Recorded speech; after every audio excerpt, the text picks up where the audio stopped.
Hi guys, welcome back to my YouTube channel. This is Flozygirl Diva Skincare. Guys, in this video I'm making a 4% hydroquinone body wash. I have my ingredients laid out here. I have my water phase, which I also have some extract in it. I also have some stabilizer in it. So this is my water phase, and I also have my thickener. Here is the thickener that I'm going to be using, and this is my solvent, what I'm going to use to dissolve the hydroquinone powder. And here is the hydroquinone powder, and also I have my surfactant. This is my surfactant. I'm using two types of the surfactant, and we are going to start to make this product, guys.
So guys, this is my hydroquinone body wash, but trust me, if I'm going to be selling this body wash, I'm going to be adding a lot of stuff, yes, because hydroquinone needs a lot of moisturizing ingredients, a lot of stabilizer, a lot of antioxidants to keep it safe, because we all know that hydroquinone tends to oxidize and changes color on time.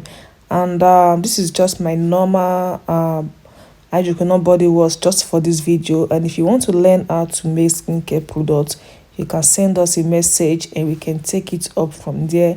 And thanks for watching. I'm going to see you soon in my other next video. Bye.